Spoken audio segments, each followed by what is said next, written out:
Бұл бұрынғы оккультист, сиқыршы және жоғары дәрежелі сатанистің өмірінен алынған нақты куәлік. Осы бейнеден білетіндеріңіздің көпшілігі сіздер үшін жаңалық болады. Бейненің мақсаты қараңғылықтың пайдасыз істеріне қатыспаңдар, керісінше әшкерелеңдер. Ефестіктерге 5:11. Қараңыздар, олардың арасында қасиетті Мария және Құдай деп айтылған нәрселер бар. Бірақ бұл жай ғана пұттар. Ал мынау меніңше қорғаушы Архангел Михаил, бірақ бұл Архангел Михаил емес. Бұл Сантерия, барлығы сиқыр. Ал мынау менде болған нәрсе кальдера. Бұл кальдера. Киелі шатырды естеріңізде сақтаңыздар, онда адамдар Иса Мәсіхпен кездеседі. Ал бұл шайтанның шатыры. Мен алғаш рет адам өлтірудің куәсі болған ауданда өстім. Сүт алуға бара жатып, дәл 10 метр қашықтықта бір жігітке 7 рет оқ атты. Мен жас бала едім, бірақ өлтіру мен майып қылудың үсті-үстіне куәсі бола бердім. Оңтүстік Бронкс көшелерінде тірі қалу үшін сен кісі өлтіруші болуың керек. Сен ақылды, епті болуың керек. Әкем жағындағылардың барлығы сиқыршылар мен бақсылар еді. Біз сиқыршылықта өмір сүрдік, тіпті шайтанның өзімен өзара келісіміміз болды. Мен 8-9 жасымда әкемнің бөлмесіне шайтан кіретіні есімде қалыпты. Шайтанның бөлмеге кіргенін сезетімін. Әкем шайтанға табынып, шырақтар мен гүлдерді қойып, түнгі 7-ден таңғы 5-ге дейін шайтанның шіркеуінде болдым. Мен сиқыршылық шіркеуіне барып, сиқыршы болуды үйрендім. Мен шамамен 30-50 жыл тәжірибесі бар сиқыршылардан үйрендім. Олар маған рухтармен қалай сөйлесуді үйретті, шайтанмен қалай байланысуды үйретті. Бірақ шайтанмен тікелей сөйлесу үшін сен алдымен белгілі бір абыройға ие болуың керек. Алғашқы жаппай өлтіру осы үйде болды. Бір адам әйелді 52 рет пышақтап құлағын кесіп тастады. Біз ағаммен олардың қыздарымен серуендеп жүргенбіз, ал олар үйге келіп, аналарының денесінің бөлшектерін тапты. Бір күні мен мектептің ауласында достарыммен ойнап жүргенімде пастор бір топ адаммен келді. Олар ән айта бастады, адамдар жиналып, аулада керемет атмосфера мен қуаныш орнады.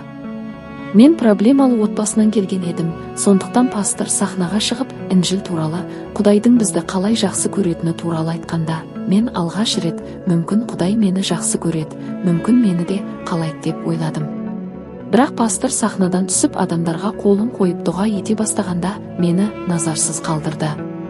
Бұл менің көңілімді қатты түсірді. Сол сәтте мен әкем мені жақсы көрмейді, Иса да мені жақсы көрмейді деп ойладым. Біз үйге қайтып, мен бұл нәрсені көңіліме сақтап қалдым. Бірнеше аптадан кейін сол мектептің ауласында жүргенде алдыма құлап түскен бір нәрсені байқадым. Бұл түрлі түсті вуду моншақтарынан жасалған алқа еді. Мен оны алып, мойныма ілдім. Бұл менің шайтанмен алғашқы келісімім болды. Біз таро карталарын оқуға бардық. Мен небәрі 10 жастағы бала едім. Бізге таро карталарын оқыған бақсы көзін маған тігіп, бұл бала бізге керек деді. Сиқыр әлемі мені қажет етті. Менің алғашқы қараңғылық келісімім 10 жасымда жасалды. Шайтан келіп, менің өмірімді өзіне арнап алды. Олар мойныма 5 моншақ іліп, шайтанның астындағы ең жаман 5 рухтың менің рухани жетекшілерім болатынын айтты. Менің балалық шағым ұрланған еді. Барлық балалық шағым шайтанға табыну және жын шайтан шіркеулеріне барумен өтті. 12 жасымда мен астральды денемді қалдырып, рухани әлемдерде жүре бастадым. Жаман рухтарды аймақтарға жіберіп, қарғыс тастадым. 15 жасымда ауруханаларға барып, өлім рухтарын науқастардың үстіне жіберетімін, оларды өлтіру үшін. Осылайша мен Нью-Йорктегі шайтанға ең үлкен табынушы болуға ұмтылдым. Шайтан менің әкемнің орнын басты, өйткені мен оған дұға етіп, әкемді өлтіруін сұрадым. Әкем 33 жасында түнгі клубта бейтаныс әйелдің қолынан басына оқ тиіп қаза тапты. Шайтан маған, мен ескіні жойып, жаңаны сақтадым деді, және менің әкем болды. Бұл клубта менің әкем өлтірілді, ол кезде мен 11 жаста едім. Міне, дәл осы жерде біреуді атып өлтірді, мен сүт алуға бара жатқан едім. Мен шайтанның құлшынысты табынушысы болу үшін сатылап көтерілдім. Мені одан да жоғары дәрежелерге дейін көтерді. Сол кезде мен шайтанмен тікелей сөйлесе алатын деңгейге жеттім. Ол менімен түн бойы сөйлесетін, тапсырмалар беретін. Мен түнгі 5-те клубқа немесе ойын-сауық орындарына барып, адамдарды қараңғылық жағына тартатымын. Оларға олардың болашағын айтып, өмірлеріндегі нәрселерді болжап беретімін. Олар менің кім екенімді білмейтін, жай ғана менде демоникалық күш бар еді. Мен әр апта сайын қан ішетімін, жануарларды өлтіріп, олардың қанын ішетімін, немесе өзімді жаралап, өз қанымды ішетімін. Маған билік органдарында дәрігерлер, адвокаттар, судьялар мен полицейлер арасында да колдовствоға қатысы бар адамдар болды. Мен белгілі бір аймақтарда рухани билікті басқардым, шіркеулердің өсуіне тосқауыл қойдым. Кейде клубтан шыққан соң көшеде тұрып, Құдай, маған түскін, мен сені ұрамын, бетіңе түкіремін деп айқайлайтымын.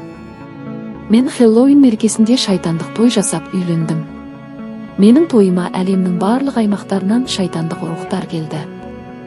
Басқа ешкім менің тойыма келмеді, олар менің күшімнен қорқатын тек рухтар ғана болды. Әйелім де бақсет, ал мен сиқыршы. Бізде қызымыз дүниеге келгенде, мен оны да осы жолға үйрететін болдым. Мен алғаш рет адамды құрбандыққа шалмақшы болғанымда, шайтан менің көлігімде отырды. Ол маған бір адамды өлтіруді бұйырды. Мен ол адамды ұстап өлтірмек болдым, бірақ ол қашып кетіп жасырынып қалды. Мен өте көңілсіз болдым, өйткені алғашқы құрбанымды өлтіре алмадым. Бір күні менің алдыма бір әйел келіп, менің күйеуім мені алдап жүр. Оның көңілдесін өлтіріп берші деді. Мен дьяволдан сұрап көріп, оған жауап беремін дедім. Кейін дьявол маған бұл әйелді өлтіретін рәсім жасау керектігін айтты. Мен әйелден $10,000 дедім, бірақ оған жеңілдікпен деп $7,000 сұрадым. Кетіп бара жатқанда ол маған, айтпақшы, ол әйел христиан екен деді. Мен оған жауап бердім, мен оны тегін өлтіремін, мен христиандарға сабақ беремін. Мен 21 күн бойы вуду рәсімдерін жасадым, бірақ ол әйел өлмеді. Бір айдан кейін мен таң қалдым. Мен дьяволға дұға етіп, оны өлтіру үшін күшімді 2 есеге арттырдым, бірақ ештеңе болмады. Бір күні түнде шайтан менің бөлмеме келді де, бұл әйелді өлтіру жоспарын тоқтату керек деді. Мен оған, неге? деп сұрадым. Шайтан, оның құдайы сенің оған тиіспеуіңді бұйырды деді. Мен, кім ол құдай? деп сұрадым. Шайтан, ол қызмет ететін құдай деді. Мен оны өлтіре алмағаныма қатты ашуландым, бірақ шайтан, оның құдайы оны қорғап тұр деді. Бұл шайтанның христиандардан қорқатынын көрсеткен бір жағдай еді. Бұл қалай жұмыс істейді? Қараңыз, бұл мүсіндер өз беттерінде ештеңені білдірмейді, бірақ олардың артында жындар бар. Рухпен байланыс орнату үшін белгілі бір мүсінді жасау керек, себебі мен адаммын, ал олар өлмейтін рухтар. Мен рухпен тікелей байланысқа түсе алмаймын, сондықтан оған мүсін қажет, өйткені мүсін адамға ұқсас, және жын сол мүсін арқылы әрекет етеді. Сол сияқты бұл мүсіншелер де осындай рөл атқарады. Оларға тіпті есімдер мен туған күндер беріледі. Осылайша американдық үндістер жындармен және оккультизммен байланысқа түскен. Адамдар бұл мүсіндерді жай ғана өздерінің жын-перілік діндерін жасыру үшін қолданады. Бұл жерде ештеңе қасиетті емес, тек біз осында тұрғандар қасиеттіміз. Бұл жердегі не болып жатқанын көріңіз. Олар артында сиқырлар мен вуду рәсімдерін жасайды, дұғалар оқып, тазартулар жүргізеді. Мұның бәрі жындар. Олар сізден мүсін сатып алып, жынды үйіңізге алып келуіңізді қалайды. Олар сізге Құдайға дұға етіп жатырмын деп сендіргісі келеді, бірақ бұл шындық емес, бұл Құдайға дұға емес.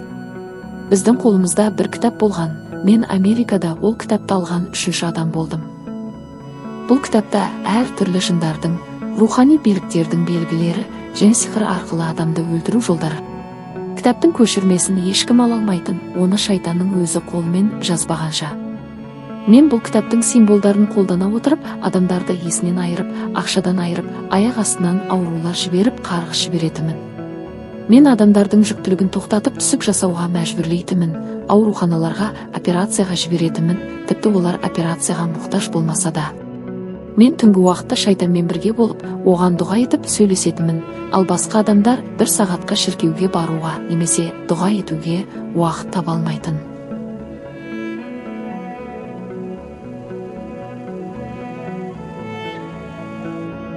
Рухани әлем физикалық әлемнен әлдеқайда шынайы, бірақ біз оны көрмейміз. Иса Мәсіхпен қорғалмаған барлық нәрсе шабуылдың оңай нысанына айналады. Мысалы, атеистерді өлтіру маған өте оңай болды, өйткені олар рухани қорғаныс іздемейтін. Сондай-ақ Иегова куәгерлері және шайтанның бар екеніне сенбейтін адамдар оңай нысаналар болды. Ники Круздың тобы менің ауданыма келіп, Құдайдың сөзін уағыздап жүргенде, мен бұл топты жойып жібермек болдым. Олар маған қарсы қорғаныс ретінде бірдеңе жасап жатты, мені кері лақтырып жіберді. Мен демоникалық күштерді шақырмақшы болдым, бірақ бәрібір оларға тиісе алмадым. Мен олардың жеңіп кеткенін түсіндім. Бұл жерде бізді бақылап отырған рухтар бар. Біз Иса Мәсіхтің қанының қорғанын қорғалғанбыз. Біз осы жерде жүріп, жындарды қуып шыға аламыз, және бұл жерде шайтан бізге ештеңе істей алмайды. Менде көптеген ақша, әдемі машиналар және қыздар болды.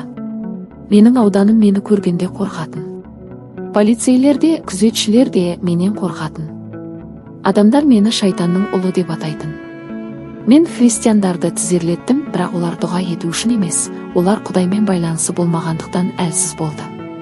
Оларда тек сыртқы көрініс болды, бірақ ішкі күш болмады. Мен осы әлсіздікті пайдаландым.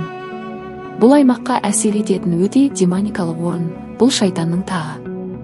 Біз ол жерден енді ғана шықтық. Адамдар бұл заттарды сатып алып, өмірлерінің жақсаратынына сеніп, $1000 жұмсайды, бірақ олар бос үмітте.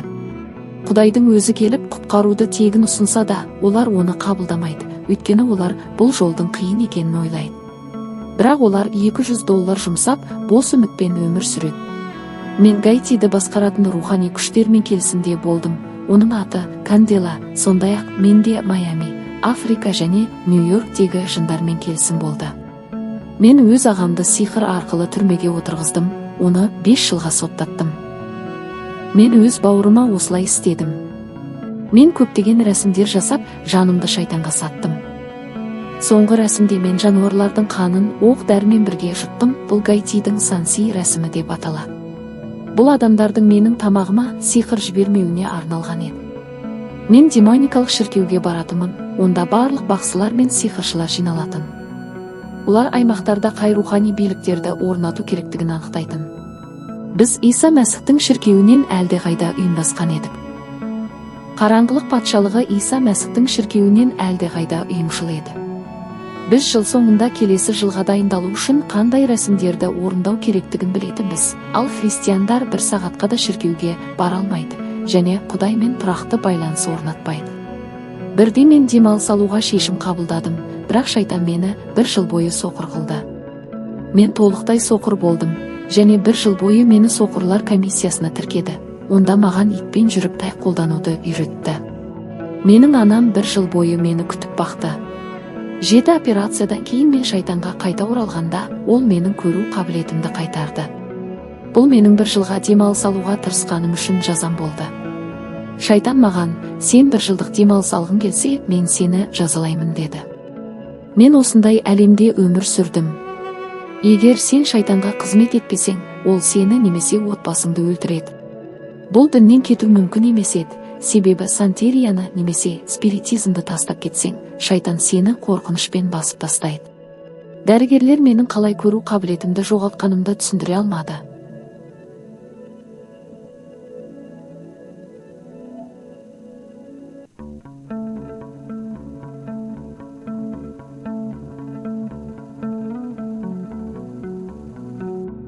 Құдайдың мейірімі мен рақымы ғана христиандарды қорғайды. Бірақ егер сен шайтанға қарсы шықсаң, ол сенің жақындарыңды өлтіруі мүмкін. Бірде бір әйел шайтанның ескертуіне қарамастан, өзінің сүйіктісімен кездесуді жалғастырды. Бір кезде көшедегі қаңғыбас адам оның басынан балғамен 17 рет ұрып өлтірді. Бірде мен клубтан оралған соң, теледидар қарап отырғанда, кенеттен бір дауысы естілді. Ұлым, мен жақында келемін. Сен өз өміріңмен не істемекшісің? Бұл дауыс бөлме ішінде анық естілді. Мен алғашында оны теледидардан шықты деп ойладым. Бірақ бұл мүмкін емес еді, өйткені мен дауысын білетінмін.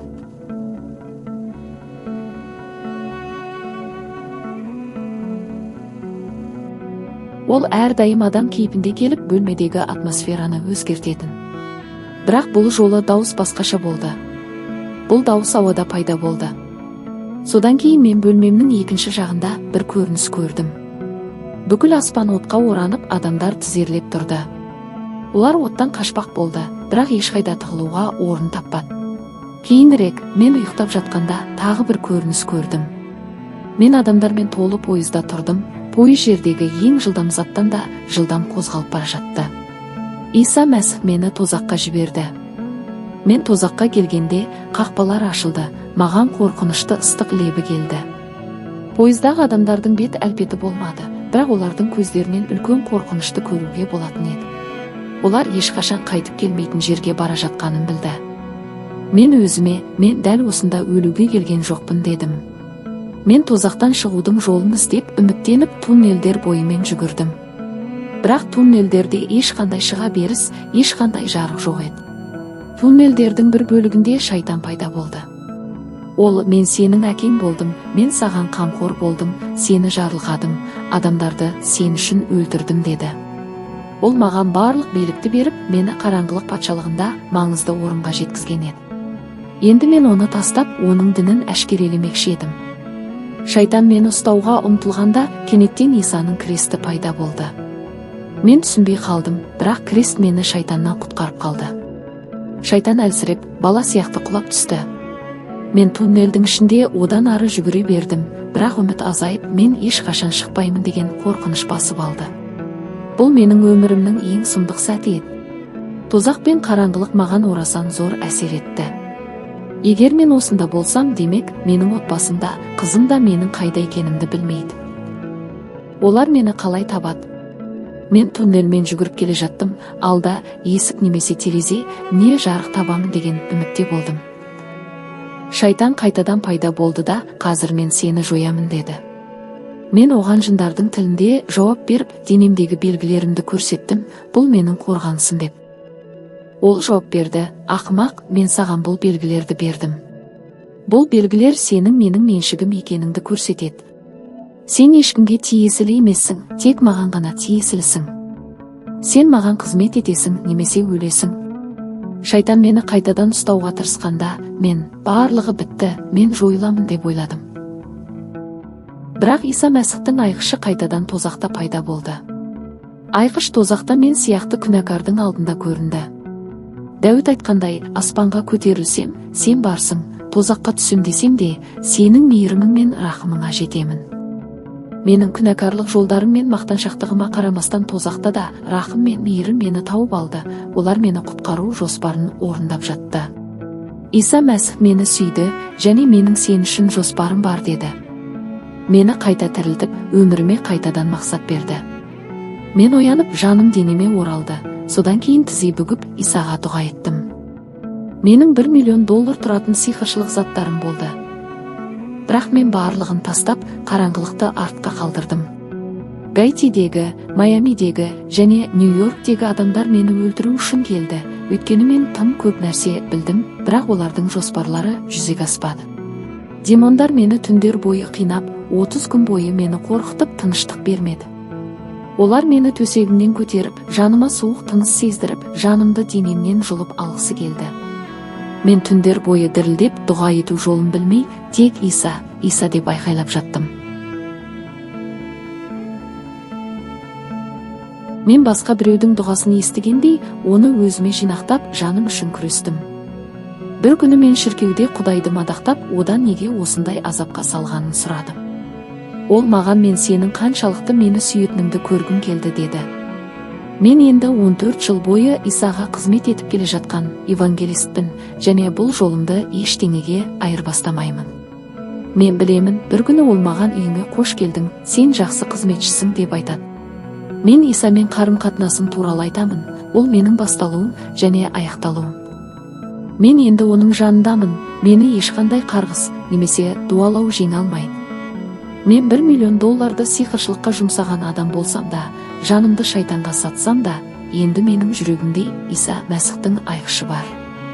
Ең жоғары белгі айқыш, және одан асқан ештеңе жоқ. Мен қарғыс астында болған едім, бірақ енді мен баталы болдым. Мені жақсы көретін барлық әлемнің үстінде отырған жаңа әкем бар. Ол мені ойлағанымнан да қатты сүйеді. Енді мен осы сүйіспеншілікті қызыммен бөлісе аламын. Бүгінгі таңда менің қызым қайта туылған христиан. Ол колледжді аяқтап, Құдайдың жоспарында жүр. Құдай оны күшті пайдаланады, және менің қызым әкесінен де көбірек жасайды. Мен жерді тастап кеткенге дейін адамдар Джон Рамирестің Исаға қызмет еткенін білетін болады. Достар, бұл әңгіме ұнаса лайк басып пікір қалдырыңыздар. Бұл шынымен де америкалық адамның басынан өткен жағдай. Мейлі христиан, мейлі ол мұсылман діні болса да, бәріміздің Құдайымыз бір. Ол Алла, ендеше тек жақсылық жасап, игі істермен айналысайық, қара дуаға жоламайық.